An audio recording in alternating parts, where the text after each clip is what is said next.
ساوتھ افریقہ د WTC د ورلد ټیسټ چیمپئنشپ فائنل گٹلو والا دی د فائنل گٹلو چانسز د ساوث افریقہ سیوا شو کم بیټینګ چې ساوث افریقہ سره مارکرم او د ساوث افریقہ کپتان باوما په دې ټیسټ میچ کې کړی د آسټریلیا خلاف نو تاسو به حیران شئ. تاسو له معلومه وي چې د WTC فائنل شروع دی د دریمی ورځی پکې اختتام پذیر شوی ده چې د دریمی ورځی پورې مکمل سکور کارډ به تاسو سره په دې ویډیو کې شریکوم.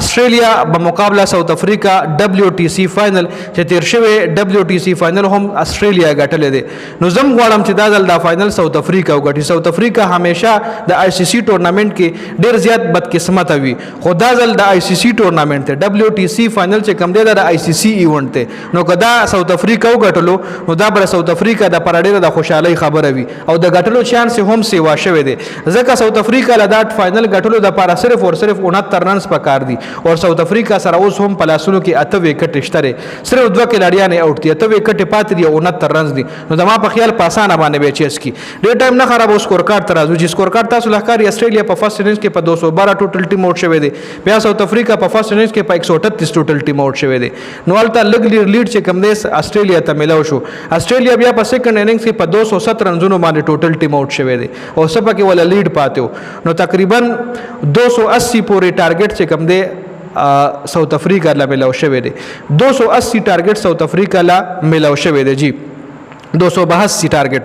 نو 282 ټارګټ کې په سیکنډ اننګز کې ساوث افریقہ الریډي 213 رنزونه کړی دي او صرف 2 کلاډیان آؤٹ دي. د آسټریلیا سیکنډ اننګز باندې خبره کو ځکه د آسټریلیا فرست او د ساوث افریقہ فرست اننګز باندې الریډي ماته سره سکور کارت شریک کړی دی. نو اوس په دې ویډیو کې د آسټریلیا سیکنډ اننګز باندې خبره کو د دریمی ورځې لوبه چې کم دی نه شروع شوی و.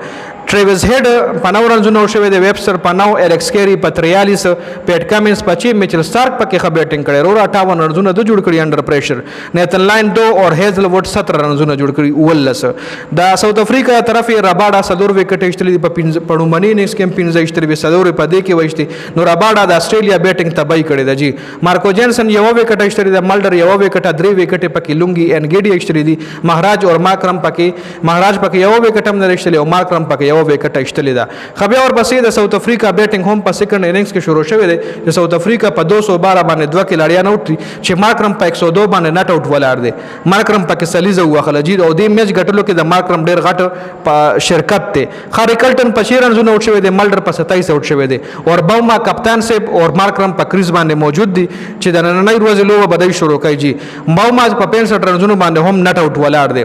د آسټریلیا طرف 2 وکټ ایشتلی شوی دی غم میچل سٹارک ایشتلی دی او 53 رنزونه 9 اوور کې ور کړی دي مطلب د ون ډے اونته بالنګ کړی دی. خبر اور پسې جوش هیزل ووډ 13 اور 43 وکټ یوم نه پیټ کامنز 10 اور 36 وکټ یوم نه نیتن لاین 18 اور 51 وکټ یوم نه ویبستر 4 اور 11 وکټ یوم نه او ټریویس هډ پکې هم 2 اور کړی وکټ یوم نه دایشتلی. نو دا